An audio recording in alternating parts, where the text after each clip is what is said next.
Well, here we are again, part 3. I think Megan's calling them episodes. Episode 3 of Ancient Mesopotamia, Portrait of a Dead Civilization. We're reviewing the book by Elio Oppenheim.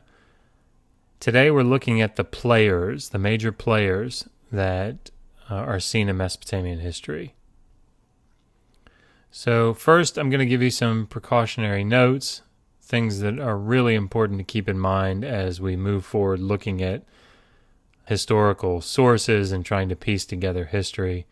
These are important things to remember.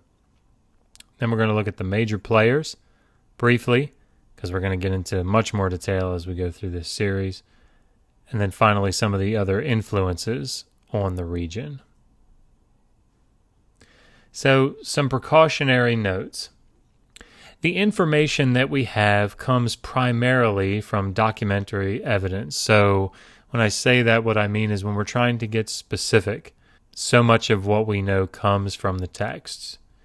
And it's difficult through the text to be able to get specific on things like racial or ethnic distinctions. This is very, very difficult. So, I hear people in YouTube videos or popular books talking about the Sumerians did this and the Akkadians did this.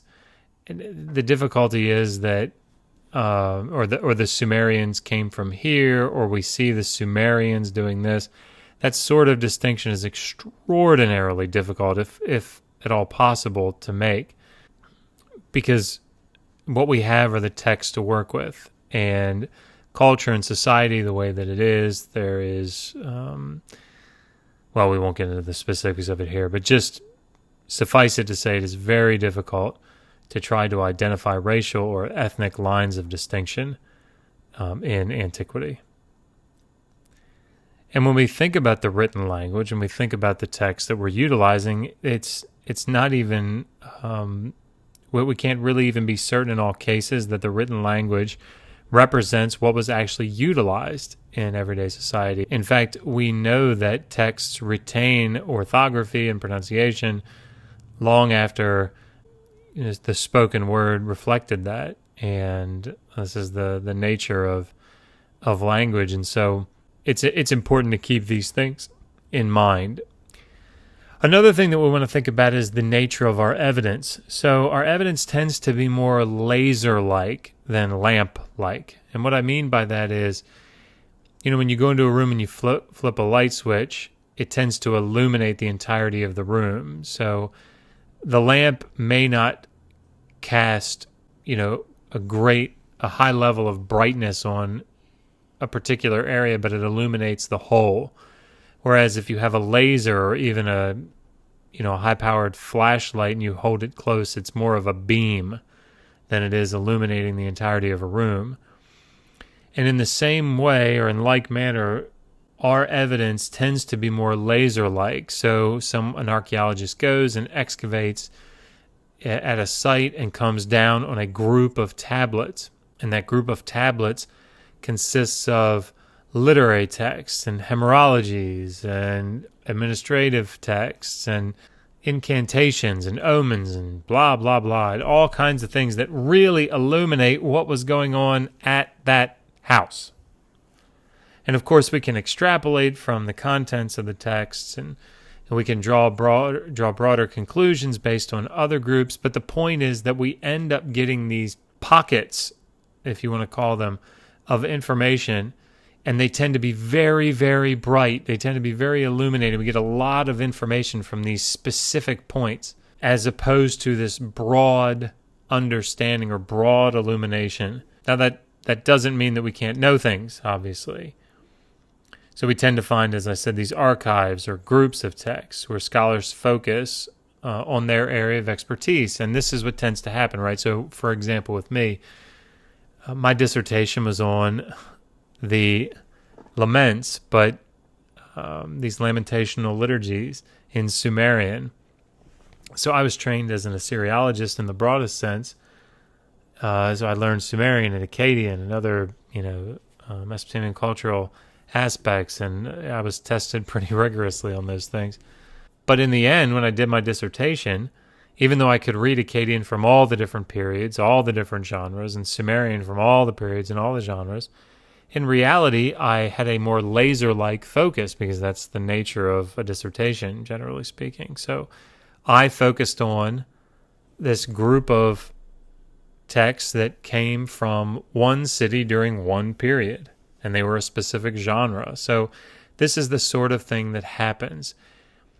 The problem is that when you try to synthesize the data, it's very difficult because it requires a very high level of expertise in these various areas. So, for example, let's take something like astrolabes, these star charts.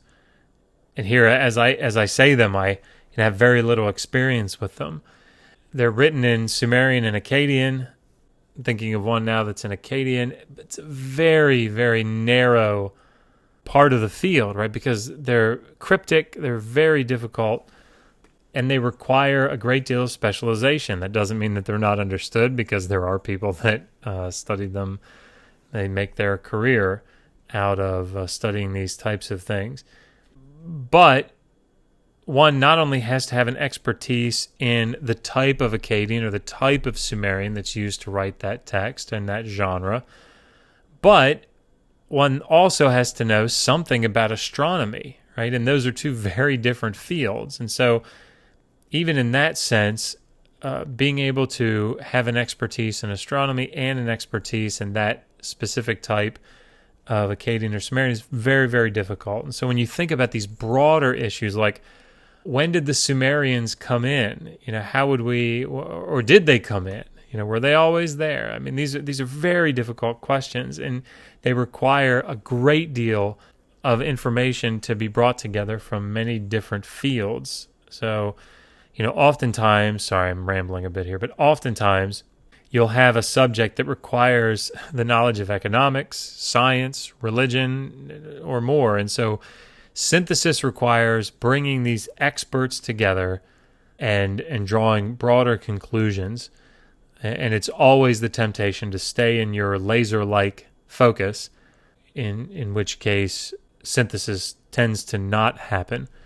Anyway, I guess the bigger point here is to understand the complexities of trying to make assertions about a people group or about a historical period. We have to keep these things in mind. And when you hear people make these broad assertions, and it doesn't seem like there's a lot of expertise or a lot of evidence behind it, they probably have not considered the complexities that we're describing here. Okay. Now that we've spoken pessimistically, let's talk briefly in an introductory way about the major players that existed in Mesopotamia that played these major roles. And again, as we move through this series, there's going to be an entire section of the series dedicated to historical overviews, so I'm not going to go into a great deal of detail here.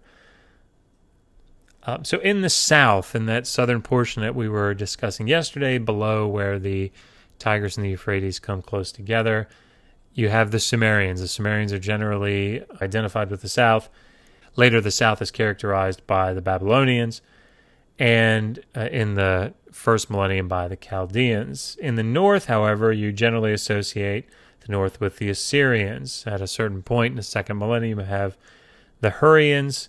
Of course, they were there before that, but the Mitanni show up in force in the second millennium, and then ultimately the Arameans come in toward the end of the second, beginning of the first millennium. And these are sort of the major players that we'll see. Again, there are many others that come in and out, and we'll look at a couple of them here. So we think about the Amorites, the Martu. You see them in Sumerian literary texts all the time. They're the ones that are uncultured, and these Martu tend to invade. Martu tend to. That was unplanned. The Martu tend to, be marauders or invaders. That's how they're seen, of course, from Mesopotamia proper. But these are, people that are generally that are going to have a significant influence on Mesopotamia. The Kassites in the second half of the second millennium. We see the Kassites take over in the south for a period of time, and they have a major influence, but again, it's only for a period. The Elamites, who are off to the east, there is so much influence from the Elamites, particularly when we look at a period like the Old Babylonian period, with surrounding the events, the city of Mari. We're going to go into a great deal of detail about that. But the Elamites have a tremendous influence. And the Gutians, and these are in no particular order, I'm just pulling them out here, but the Gutians, for example, Sargon, Aram Sin, or the old Akkadian Empire, deal with the Gutians, and of course, as you'll see later, the Ur III kingdom in the late 3rd millennium expels Utu-Hagal, expels the Gutians, and at any rate, they're a major player in the sense that they have a significant influence. They're not a major player, but they have a significant influence on the region.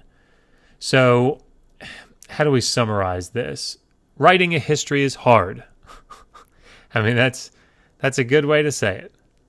This is a difficult task, and we shouldn't give up hope, but we have to remember that untangling the complex web of culture, society is an intermingling that's very, very difficult. There's agency from people to material culture to people, and it's a very complex interweaving, and it's difficult to distinguish between the various ethnicities or races in this web, particularly when we're doing it for the most part through textual evidence.